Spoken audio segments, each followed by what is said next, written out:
Shalom, nous allons étudier le Daf Tzadé Aleph dans Masechet Psachim. Nous reprenons à la Mishnah qui se situe à la fin du Daf Tzadé. À Onen, on va parler ici de gens qui sont dans des situations où il est possible que le soir ils ne puissent pas manger le Korban Pessah. Pour l'instant, ils sont en état de le manger, mais on a des doutes. Et bien malgré cela, on va pouvoir leur préparer le Korban Pessah. À Onen, le Onen, c'est celui qui vient de perdre une personne de sa famille et qui probablement va l'enterrer. Donc il sera peut-être impur au moment de manger le Korban Pessah. Malgré cela, on le compte. Un fakar est égal, celui qui cherche sous les décombres d'un bâtiment qui s'est effondré une personne vivante, peut se retrouver, si à la fin il a trouvé une personne qui est décédée, se retrouver finalement être impur, puisque depuis quelques heures où il cherche, il est au-dessus de quelqu'un qui est décédé, et donc il y a Tumat Ohel. Ou celui qui est en prison, et que l'on a assuré qu'il sortirait le soir pour Pessah, mais on ne sait pas si finalement on ne le sortira pas. Donc du coup, c'est pour ça qu'on aurait pu penser qu'on ne le fait pas. On le fait vers Cholé, Vazaken, quelqu'un de malade ou quelqu'un d'âgé, chez Hen Yicholim Lechol Kazaït, qui au moment où on fait la shrita peuvent manger la quantité de Kazaït du Korban Pessah, mais peut-être que ce soir ils ne seront plus en état. Shochatin Alehem, tous ces cas-là, on fait quand même la shrita en incluant ces personnes-là. Al-Kula me Shochatin Alehem Bifna Atzman, mais on ne fait pas un Korban Pessah que pour une personne comme celle-ci, mais on les inclut. Shema Yavi'u et à Pessah, l'idée psoul, de peur que finalement le Korban devienne entièrement pas soul, alors que si on les a simplement inclus dans la Chaboura, à la fin, finalement, il y aura juste une personne qui ne mangera pas, mais la Chaboura pourra manger le Korban Pessah, et le Korban Pessah restera caché. La conséquence du coup, c'est puisque l'on peut, pour tous les cas qu'on a cités, faire la shrita pour eux, ça veut dire que dans le fond, comme on fait la shrita et Zrikat Adam, on projette le sang sur le misbéach, qui est l'essentiel de la kapara, se fait pour eux au moment où ils sont cachers, et bien finalement l'essentiel du Korban Pessah a été fait, et donc même si finalement à la fin ils n'ont pas pu le manger pour une des raisons qu'on a citées, ils seront quand même dispensés de faire Pessah Sheni un mois après, parce que l'essentiel, la shrita et la zrika, a été faite pour eux en état de kashrut, sauf un des cas, Chutz minafakar bagal, sheutamem mitrilato, sauf celui qui était en train de faire des recherches dans des ruines, dans des décombres. Pourquoi ? Parce que lui, il est probable qu'à la fin, il trouve la personne sous les pierres qui est décédée. Il est probable qu'en réalité, il était impur depuis le départ. Et donc, quand on l'a inclus dans la chaboura avec la shrita, finalement, c'était une erreur. Parce qu'on se rend compte à la fin qu'il était impur depuis le départ. Donc lui, effectivement, comme la shrita et la zrika n'a pas pu être bonne, il refera Pesach Sheni un mois plus tard. Amar Rabba Baravuna, Amar Rabbi Yochanan. Donc au nom de Rabbi Yochanan, on dit Loshanu et là, Bet Asurim Dovde Kochavim. On fait une distinction. Ce que la Mishnah nous dit que le problème est que peut-être finalement il ne va pas sortir le soir. Tout ça, c'est pour une prison qui est gérée par des idolâtres. Aval Beit Asurim l'Israël, Shochatim Bifnei Asmo. Mais si c'est une prison qui appartient à des Israël, ou c'est le Bedin qui met en prison des personnes pour telle ou telle raison, dans ces cas-là, on peut même faire le Korban Pessah que pour cette personne-là. Kevan Davtichum Pikle, parce que comme ils lui ont promis qu'ils sortiraient, eh bien ils le feront, comme c'est marqué là-bas dans Tzfania, Yertiv, Sherit Israël, Lo Yasu Avla, Heloi de Beru Chazav, le Ram Israël qu'on appelle Sherit Israël ici, Lo Yasu Avla, ils ne font pas d'injustice et ils ne disent pas de paroles trompeuses. Amar Afrizda, Hadamart, Bet Asurim Daode Kochavim, l'Amaran est là, Chus Lechomat, Bet Pagi. Afrizda précise que tout cela, c'est quand on n'est pas à Jérusalem. Le problème ne se pose que lorsque la prison est en dehors de la Chomat, Bet Pagi, donc la dernière muraille, qui peut être considérée comme étant Jérusalem. Aval Lifnim et Chomat Bet Pagi. Shratim ala Bifne Atzmo. Mais si on est à l'intérieur de Jérusalem, il n'y a aucun problème quoi qu'il arrive. Pourquoi ? Maïtama Ifshar de Amtul et Ve'achile. Parce que finalement, même s'il ne sort pas de prison finalement le soir, eh bien, il est possible qu'on lui apporte le Korban Pessah et qu'il le mange dans la prison qui se situe dans Jérusalem. La Gemara maintenant commente la Mishnah. Les Fichachim et Rabo Psoul, on avait dit, il y avait un Psoul, eh bien, ils seront dispensés tous de Pessah Sheni, sauf celui qui faisait des recherches. Pourquoi ? Parce qu'on a dit que celui qui faisait des recherches, il est tamé depuis le départ. Là aussi, la Gemara va expliquer que ça n'est que dans certains cas. Amar Rabba Bachanan, Rabbi Yochanan. Toujours Rabbi Yochanan. Lo shanu ela galagol. On parle ici que d'une ruine qui est circulaire. C'est-à-dire que, dès le départ, il est forcément passé au-dessus de l'endroit. Mais avalgal aror, si finalement c'est des ruines qui s'étendent sur une grande distance en longueur, eh bien c'est possible que finalement, là où il trouve le corps, ça n'est qu'à la fin, là où il est parti chercher qu'il s'est rendu impur, mais qu'au moment de la shrita, peut-être qu'il ne l'était pas. Et donc, dans le doute, comme il a peut-être été acquitté du Pesach Rishon, il ne fera pas Pesach Sheni. Donc, pas tomber la sauce Pesach Sheni. Et Ima Tahoraya, Bishat Shrita, ce qu'il est possible qu'il ait été Tahor pur, et donc il ait fait la mitzvah au moment de la shrita. Et on confirme cette vision de Rabbi Yochanan avec une braïta. Rabbi Shimon beno shel Rabbi Yochanan ben Beroka, qui dit Omer, Fakar bagal etim patour etim hayav. Celui qui cherche dans les ruines, parfois il est dispensé de faire Pesach Sheni, parfois il est obligé de le faire. Gal agol, Ketsal, comment? Gal agol venimtset tumat tartav hayav. Si ce sont des ruines circulaires et qu'il trouve à la fin quelqu'un de décédé, à ce moment-là effectivement hayav. Gal aror venimtset tumat tartav, si c'est sur la longueur. Patour et mat aor hayav bishat shrita, pour la raison qu'on a citée, c'est-à-dire de peur qu'il ait été pur et qu'il ait fait sa mitzvah au moment de la shrita. Noël Mishnah, Shochatin et Pesach ala Yachid, dit vrai Rabbi Yehuda. Selon Rabbi Yehuda, on ne fait pas un korban Pesach pour une seule personne. Il faut une chabura. Rabbi Yossi Mater, selon Rabbi Yossi, on peut le faire. Yafilo chabura, Shen Mea, Shen Lan Yecholim, les Chol Kazaïd, pour montrer pour Rabbi Yossi que l'essentiel, ce n'est pas le nombre, mais simplement le fait qu'on mange un kazaït. Lui dit, mais par contre, si tu prends un grand nombre, 100 personnes, mais qu'il n'y a pas finalement pour chacun de quoi manger kazaït, en shochatin alen. Donc c'est une manière, même si ce que dit Rabbi Yossi à la fin, eh bien Rabbi Yehuda ne s'oppose pas. Il est d'accord que s'il y a 100 personnes et qu'ils ne mangent pas kazaït, ça ne marche pas. Simplement, il veut simplement montrer Rabbi Yossi que l'essentiel est dans le kazaït et non pas dans le nombre. Un peu ou beaucoup, c'est pas du tout important. L'importance, c'est le kazaït. Mais aussi une chaburat nashim, vavadim ou ktanim, et on ne fait pas de chabura pour manger le korban Pesach qui n'est composé que de femmes, de serviteurs et de ktanim et d'enfants mineurs. Tanoura Rabbanan nous rapporte une braïta. Minaïn shen shuchatim et Pesach al yachid. D'où savons-nous qu'on ne fait pas le korban Pesach pour une seule personne selon Rabbi Yehuda? Tamuloma lo tuchal lisboach et Pesach be'achad she'arecha. Tu ne pourras pas faire le korban Pesach, tu ne pourras pas sacrifier le korban Pesach be'achad. Normalement c'est marqué she'arecha dans une de tes portes, mais ici on arrête le verset. Be'achad, tu ne pourras pas égorger le korban Pesach be'achad pour une seule personne. Livré Rabbi Yehuda. Rabbi Yossi Omer, non, Yachid v'yachol le'ochlo shochatim alav. Lui dit non, une personne tant qu'il peut manger kazaït, c'est bon. Asara ben yacholim le'ochlo el shochatim alav. Mais 10 où il n'y a pas kazaït pour chacun, ils ne feront pas. Alors Rabbi Yossi, hay be'achad, avid le. La Gemara pose la question parce qu'on a ici le verset de Rabbi Yehuda, mais on n'a pas la réponse à ce verset de Rabbi Yossi. Donc Rabbi Yossi, on ne comprend pas finalement quelle est sa logique. Miba elel lire de Rabbi Shimon. La Gemara nous dit c'est parce qu'il utilise le verset de Rabbi Yehuda pour une halakha de Rabbi Shimon. Netanya, c'est marqué Rabbi Shimon Omer. Il y a eu des époques dans l'histoire où on pouvait faire des sacrifices en dehors du Beth Amikdash. Il y a eu des moments dans l'histoire où on ne pouvait pas faire en dehors du Beth Amikdash. Ce qu'on appelle Isur Bamot, on n'a pas le droit d'avoir des hôtels à UTEL privés dans lesquels on fait nos sacrifices. Rabbi Shimon parle de cette période, donc on ne peut pas faire des korbanot en dehors. Et la question est, est-ce qu'on rajoute un lot à assez? Alors, probablement, c'est un moment où, quoi qu'il arrive, on n'est pas déjà dans un lot à assez, c'est-à-dire que c'est pas avant Chatzot, là où c'est pas encore le Zman.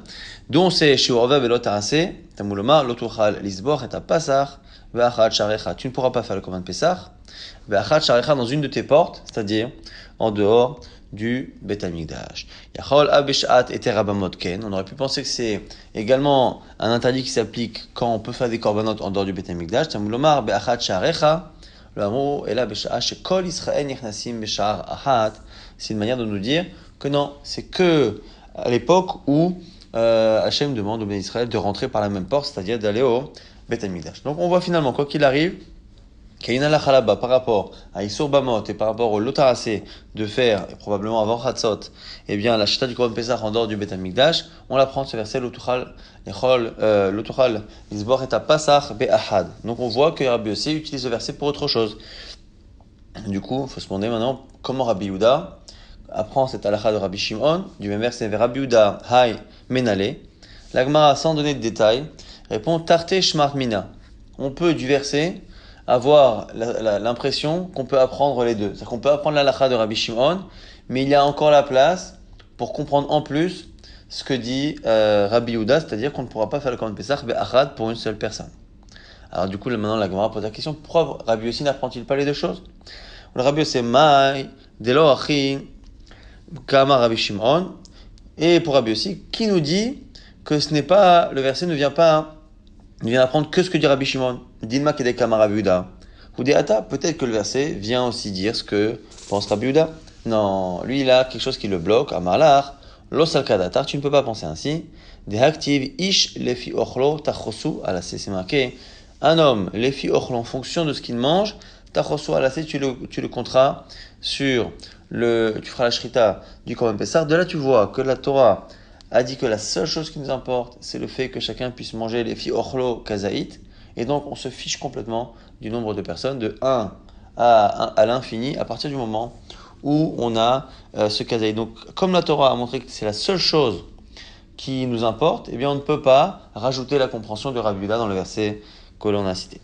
On a objecté ici à Rava.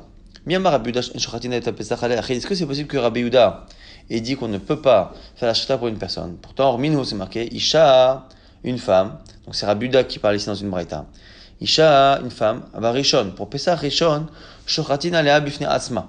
On peut lui faire le korban que pour elle. Par contre, Basheni, pour Pesach Sheni, en simotat fela la achirim. On l'associe à d'autres, mais on ne peut pas lui faire seul le korban. Divrei Rabbi Yehuda. Donc on voit bien ici que selon Rabbi Yehuda, la question se pose par rapport à une femme à Pesach Sheni. Mais ça a l'air d'être que pour Pesach Rishon, une femme, on peut lui faire un korban pour elle-même, un korban Pesach. Donc a priori, c'est une femme également un homme. Comment Rabbi Yehuda peut-il dire dans notre Mishnah qu'on ne peut pas faire un korban Pesach pour une personne, alors que lui il le dit que pour une femme, il n'y a aucun problème? Alors, réponse de Rava, Amarle lotema bifne atzma, et la ema bifne atzman. Là-bas, quand il parlait d'une femme, il ne parlait pas d'une seule femme, il parlait de femmes en général. Et donc, plusieurs femmes, on peut leur faire le korban Pesach bifne atzman toute seule pour Pesach Rishon, mais on ne peut pas leur faire toute seule pour Pesach Sheni, il faudra les associer avec des hommes. Alors, il objecte à Marley. Mirav dinan chabora shekula nashim. Tu es en train de dire que selon Rabbi Yehuda, on peut faire pour le premier Pesach une assemblée que de femmes. Pourtant, on a vu dans notre Mishnah, Ve'atnan, enosim chabora nashim vavadim uktanim. On n'a pas le droit de faire des assemblées de femmes, de serviteurs et de ktanim, et lui comprend à la base que c'est des assemblées de l'un, de l'autre, ou encore de l'autre. Maïlav, nashim lechudayu, n'est-ce pas que c'est interdit de faire que des femmes? Vavadim lechudayu, de faire que des serviteurs, ou ktanim, des enfants, lechudayu tout seul aussi. Réponse de Rav Ukva, non, Amarle, Rava, lo, pas du tout. Nashim vavadim uktanim. L'interdit, il est de faire un mélange de tout cela. Des femmes, enfin en tout cas des femmes et des serviteurs, ou des serviteurs et des enfants, et donc évidemment les trois ensemble. Nashim vavadim uktanim. Nashim vavadim mishum tiflut. Les femmes et les serviteurs, à cause de ce qu'on appelle ici tiflut. Tiflut, c'est des fautes, d'une certaine manière, une certaine légèreté dans les mitzvot. Ktanim va avadim, les enfants et les serviteurs, mishum pritsuta, à cause éventuellement d'une certaine débauche des serviteurs. Donc l'interdit est finalement d'avoir des femmes et des serviteurs, ou des serviteurs et des enfants. Donc le problème ici est de faire des chaborot avec entre autres des serviteurs et des gens qui ne peuvent pas les maîtriser. Ça c'est l'interdit. Par contre, faire une assemblée que de femmes, c'était autorisé. Et donc c'est ça finalement qu'a dit Rabbi Yehuda. Pesach Rishon, on peut faire pour des femmes bifne atzman, pour elles-mêmes au pluriel. Mais par contre, Pesach Sheni, on les associe avec des hommes. Mais Rabbi Yehuda restera dans sa chita qu'on ne peut pas faire un korban Pesach que pour une seule personne, homme ou femme. On reprend ce qu'on avait Goufa. Isha berishon shchatin alea bifne atzma, besheni osim otat fela lacherim, divrei Rabbi Yehuda. Donc la première chita, celle de Rabbi Yehuda, qui dit que les femmes, on peut en faire un groupe Pesach Rishon. Pour Pesach Sheni, on les associe avec des hommes. Ça, c'est le premier avis, c'est Rabbi Yehuda. Rabbi Yossi Omer, Isha basheni shochatin alea bifne atzma, vesaich lomar barishon. Selon Rabbi Yossi, même Pesach Sheni, on peut faire que pour des femmes, et pareil pour des hommes, et a priori, selon Rabbi Yossi, puisque les shitato, on peut faire aussi pour une personne, a priori, c'est que des femmes ou une seule femme, Pesach Sheni, Pesach Rishon, c'est indifférent. Troisième shita, Rabbi Shimon Omer, Isha barishon sim otat fela la acherim. Selon Rabbi Shimon, même dans Pesach Rishon, eh bien, une femme ne peut pas être seule, il faut qu'elle soit associée à d'autres personnes, à d'autres hommes. Et pour Pesach Sheni, elle n'est pas du tout concernée. La Gemara va essayer d'expliquer tous ces chitos. Je rappelle, celle de Rabbi Yehuda, c'est que on peut les associer, on peut faire que pour des femmes, Pesach Rishon. Pour le deuxième, elles seront associées. Après, on a Shita, Rabbi aussi, qui dit que les femmes sont comme les hommes, le Pessah Rishon, Pessah Sheni, et Rabbi Shimon qui dit que dès le premier Pessah, eh bien, elles devront s'associer à des hommes, et dans Pessah Sheni, il faudra, Bichlal, ne pas du tout les compter. Mais Maïk Amiflagé, quel est le sujet de la discussion? Rabbi Sava, Bemirsat Nefashot. C'est à propos des versets. C'est marqué là-bas, Bemirsat Nefashot, en fonction du nombre de personnes, Tachosu Alase. Nefashot, Vafilou Nashim. De là, Rabbi Yehuda apprend que Nefashot, a une âme, c'est a priori tout le monde, hommes et femmes. Donc on sait déjà que les femmes sont concernées par Korban Pessah. Si c'est ça, tu devrais penser que finalement même Pessah Sheni, puisque c'est marqué Nefashot. Alors non, parce que si c'est marqué Chet'o Issa Ha'ishahu, celui qui n'apportera pas le Pessah Sheni, c'est marqué Chet'o Issa, il portera la faute Ha'ishahu, cet homme-là. Et comme c'est marqué cet homme, eh bien Ish in Ishalo, ça veut dire que c'est un homme et pas une femme. Donc on sait déjà que on a une obligation totale pour Pessah Rishon que la femme fasse, et donc elle est au même niveau que les hommes. Par contre, pour Pessah Sheni, quand on ne le fait pas, ça a l'air d'être très grave pour qui? Pour un homme et pas pour une femme. Alors si c'est ça, peut-être qu'elle serait complètement dispensée de Pessah Sheni, comme Rabbi Shimon. Si ça, il fallait pas du tout l'associer, même dans le deuxième Pessah.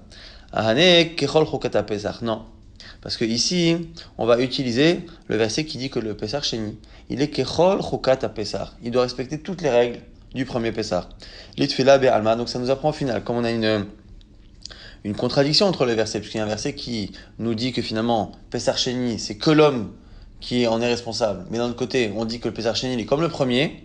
Comment on arrive à régler cette tension entre les deux versets en disant que la femme doit faire, mais elle est associée aux hommes. Ça, c'est l'avis de Rabbi Yehuda. Mais Rabbi Yossé Maïtama, Rabbi Yossé, comment il justifie? Dirti Barishon, mais Mirsad Nefashot.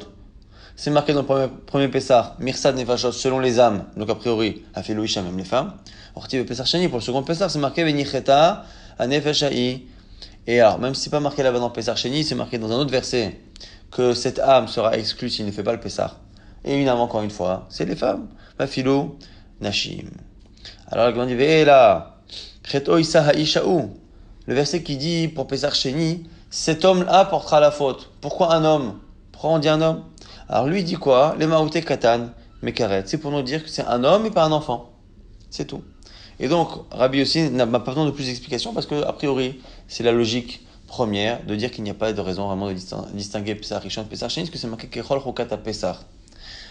Rabbi Shimon maintenant, qui lui, je vous rappelle, dit que déjà, premier Pessah, les femmes doivent être associées aux hommes, et dans le deuxième, Bichlal, elles ne sont pas concernées. Rabbi Shimon, Ktiv Barishon Ish. Lui, il dit, il y a déjà marqué dans le premier Pessah Ish. On verra, la Gemara va essayer de trouver de quel verset on parle, parce que c'est pas décrit rapidement ici. Mais en tout cas, Ish, une première fois dans Pessah Rishon, ce qui exclut les femmes d'être directement les actrices principales du Pessah Rishon.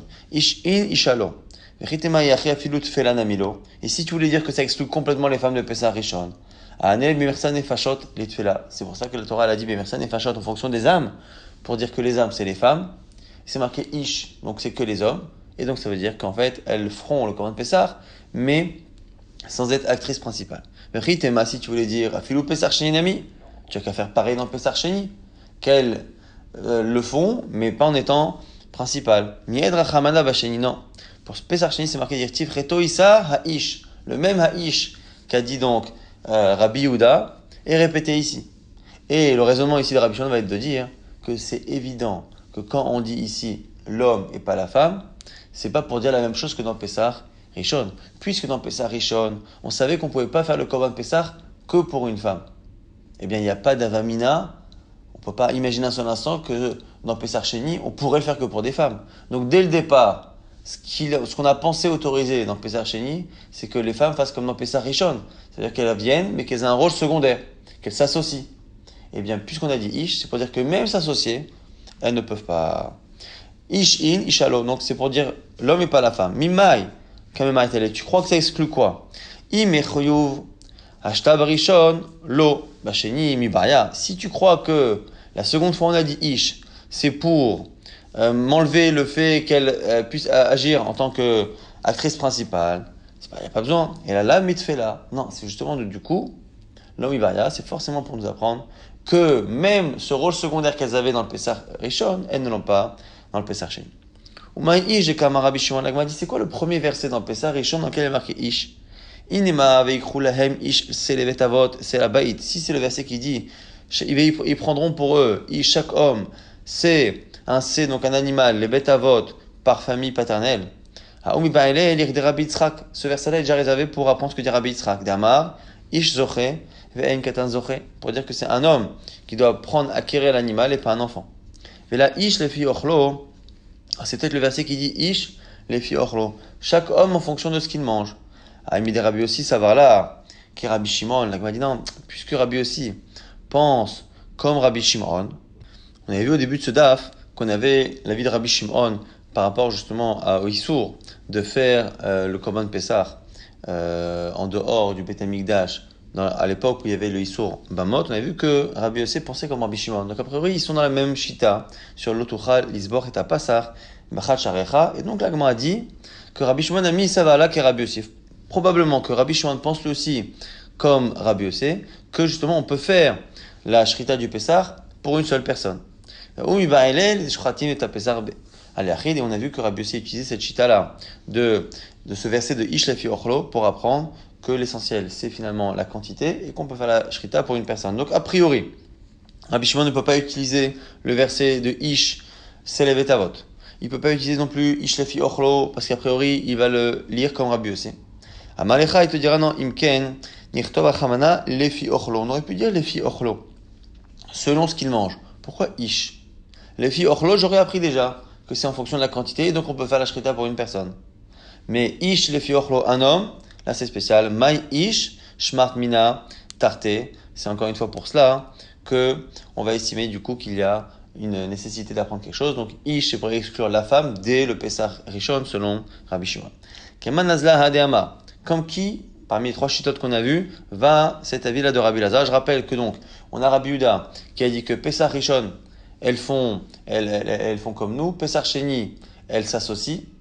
Selon Rabbi Shimon, on rajoute une chomra. Dans le Pessah Rishon, déjà, elles ne font que s'associer. Dans le deuxième, elles sont dispensées. Et selon Rabbi aussi, on fait pour elles, comme les hommes, Pessah Rishon, Pessah Sheni. Rabbi Lazar a dit, Isha Barishon Chova. Une femme, pour le premier Pessah, c'est obligatoire. Mais Sheni, Pessah Sheni, Reshut, c'est une permission qu'elle a. Et la fin est étrange parce qu'elle dit Vedochet à Shabbat. Ça repousse le Shabbat. Alors, avant même de répondre à la question, comme quel de ces Tanaïm qu'on a cité ça va, parce qu'ici c'est un Amora, donc forcément il s'inscrit dans une des chitotes qu'on a vues. Avant même de répondre à cette question, on a déjà un problème. Comment c'est possible de dire qu'à la fin pour elle c'est Reshut? Mais même si c'est Reshut, ça repousse le Shabbat. Ça n'a pas de sens. On m'a dit Ireshut, un Maïdochet à Shabbat. Si c'est pas une obligation, comment ça peut repousser le Shabbat? Et là, il m'a Beshini Reshut. Barishon Chova et Dochet Shabbat. Il faut inverser les deux premières halachot. Pour le deuxième Pessah, c'est pas une obligation. Pour le premier, c'est une obligation pour une femme. Et comme c'est une obligation, le premier Pessah, Dochet Shabbat, ça repousse le Shabbat. Keman, la question revient, comme quel Shita. La Gemara dit Kede Rabbi Yehuda, comme Rabbi Yehuda. Rabbi Yehuda qui a dit que la premier Pessah, elles sont comme des hommes, et le deuxième, elles s'associent. C'est parce que justement, c'est pas complètement obligatoire pour elles de faire. C'est pour ça que on peut pas faire que pour des femmes. Amar Rabbi Yaakov, Amar Rabbi Yochanan nous dit Enosim Chabura Shekula Gerim. On ne fait pas une assemblée pour manger le Pessah qui est composée entièrement de gens qui se sont convertis. Chez Maïdak de Kubo, Vivi l'idée psoul, de peur qu'il soit trop strict, trop mahmir, à se rajouter des chumot et des halachot, et que finalement, ils rendent le korban pasoul, c'est-à-dire qu'ils ne le mangent pas, ou ils le rendent pasoul à cause de leur chumot, parce que parfois, effectivement, les gens qui se convertissent ou qui viennent de loin ont tendance parfois à avoir des problèmes là où il n'y en a pas. Et donc, c'est l'interdit que dit ici Rabbi Yochanan. Tanur Rabbanan Braïta, Pesach, Matzah ou Maror, Barishon Chova, Mikan ve'elach Reshut. Une braïta qui nous dit, Pesach, le korban, la Matzah et le Maror, les herbes amères, eh bien, le premier soir de Pesach, c'est une obligation. Les autres soirs, c'est une permission. Pas obligatoire, mais c'est une permission. Rabbi Shimon Omer, Ba'anashim Chova, Uvnashim Reshut. Selon Rabbi Shimon, c'est obligatoire pour les hommes, et pour les femmes, ce n'est pas obligatoire. Et on n'arrive pas à comprendre exactement sur quoi parle Rabbi Shimon et de quoi parle exactement Tanakama. Hayakae, déjà Tanakama, quand il a dit que les autres jours de la semaine, c'est Reshut, il parle de quoi? Il est mab à Pessah. Si c'est sur le Korban Pessah, Pessah Koshiva Amika, il n'y a pas de Korban Pessah les autres jours. Il n'y a plus rien, c'est fini. Une fois que la nuit est passée, c'est fini. Donc, comment peut-il dire que le premier soir c'est obligatoire et après c'est réchout? Il n'y a pas de réchout, il n'y a pas de possibilité de manger le Pessah. Et là, matzah au maror. Donc, il parle probablement de la matzah et du maror. Et ma sefa. Alors, si c'est ça, la fin. Quand on dit, Rabbi Shimon vient parler sur ce qu'il a dit. Rabbi Shimon Omer, Banashim Chova, Banashim Reshut. Pour les hommes, c'est obligatoire. Pour les femmes, non. Et quoi? Donc, ça veut dire que matzah ou maror, c'est pas obligatoire pour les femmes. Quoi? L'Hitler, Rabbi Shimon n'est pas d'accord avec ce qu'a dit Rabbi Lazar. Hadamar Rabbi Lazar, Nashim Chavot Bachilat Matzah, Dvar Torah. Les femmes ont l'obligation de manger de la matzah. Minatora, Shenema. Pourquoi? Lotochal, Alav Chametz. Tu ne peux pas manger de chametz à Pessah. Et tout de suite après, pendant 7 jours, tu mangeras des matzot. On avait vu au début de la Masechet à quel point on reliait l'interdit du chametz à l'obligation des matzot. Et donc les femmes sont concernées. Pour nous dire que ceux qui sont concernés par l'interdit du chametz, donc les femmes, parce que c'est un interdit de la Torah, sont concernés par la mise à positive de la matzah. Et donc c'est pour ça que les femmes sont concernées par l'obligation de manger de la matzah. Et puisque les femmes sont concernées par le chametz, sont concernées par la matzah. Donc comment on comprend Tanakama qui dit que matzah ou maror c'est reshout, et là-dessus Rabbi Shimon il dirait que c'est reshout dans tous les cas pour les femmes. Et là, Pessah, matzah ou maror, comme ça il faudrait comprendre. Pessah, matzah ou maror, barishon chova, premier soir c'est obligatoire. Mikan ve'elach reshout. Rabbi Shimon Omer, Pessah ba'anashim chova, Benashim Reshut, et Rabbi Shimon viendrait dire que le Pessah, pour les hommes, c'est obligatoire, et pour les femmes, c'est Reshut. Donc, on continue de dire que Tanakama dira que les autres jours, quand c'est pas obligatoire, c'est Matzah ou Maror, mais Rabbi Shimon revient sur le Pessah. Et il revient avec sa chita qu'on a vu il y a quelques instants, que lui pense que dès le premier Pessah, on ne fait qu'associer les femmes aux hommes, et on ne fait pas directement un Pessah que pour des femmes. Pourquoi elles sont que associées et non pas principales? Parce qu'encore une fois, c'est Reshut. Ce qu'on a vu à l'instant aussi, que ceux qui pensent que les femmes sont mitzarfot, soit Pessah Rishon ou Pessah Sheni, c'est à un moment donné, parce qu'on considère que ce n'est pas une obligation. Quand c'est Reshut, elles ne font que s'associer. Donc selon Rabbi Yehuda, c'est que dans Pessah Sheni. Selon Rabbi Shimon, c'est même dans Pessah Rishon, parce que dans le deuxième, elles sont complètement dispensées. Et rappelez-vous que selon Rabbi aussi, les femmes sont concernées dans le premier et le second Pessah.